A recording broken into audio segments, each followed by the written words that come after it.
আসসালামু আলাইকুম প্রিয় শিক্ষার্থী বন্ধুরা, আয়ন ইলেকট্রন পদ্ধতিতে রাসায়নিক বিক্রিয়া সমতাকরণ। এখানে KMnO4 এর সাথে H2O2 এর বিক্রিয়া আয়ন ইলেকট্রন পদ্ধতিতে সমতা করো। KMnO4 এর সাথে H2C2O4 এর বিক্রিয়া আয়ন ইলেকট্রন পদ্ধতিতে সমতা করো। আবার KMnO4 এর সাথে ফেরাস সালফেটের বিক্রিয়া আয়ন ইলেকট্রন পদ্ধতিতে সমতা করো।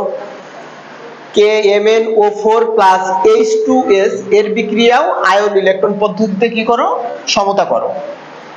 KMnO4 এর সাথে পটাশিয়াম আয়োডাইডের বিক্রিয়া আয়ন ইলেকট্রন পদ্ধতিতে সমতা করো। আমি যদি দেখি পটাশিয়াম পারম্যাঙ্গানেটের সাথে, অর্থাৎ এই পটাশিয়াম পারম্যাঙ্গানেট এখানে জারক পদার্থের সাথে H2O2 একটি বিজারক পদার্থ, H2C2O4 একটি বিজারক পদার্থ, FeSO4 একটি বিজারক পদার্থ, H2S একটি বিজারক পদার্থ, পটাশিয়াম আয়োডাইড Ki এটিও একটি বিজারক পদার্থ।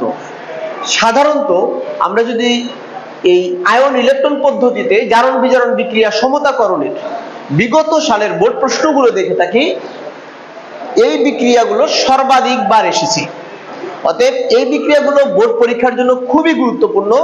অবশ্যই প্রত্যেক শিক্ষার্থী খুব মনোযোগ সহকারে এই বিক্রিয়াগুলো দেখবে এবং অবশ্যই এই বিক্রিয়াগুলো থেকে বোর্ড পরীক্ষায় অনেকগুলো বা একটি বিক্রিয়া, আমরা সাধারণত জানি এখান থেকে 3 নম্বরের একটি বিক্রিয়া আমাদের কমন আসার মতো। আমি আমার পরবর্তী ক্লাসে পটাশিয়াম ডাইক্রোমেটের সাথে ঠিক এই বিক্রিয়াগুলো নিয়ে আলোচনা করব। ধন্যবাদ সকলকে।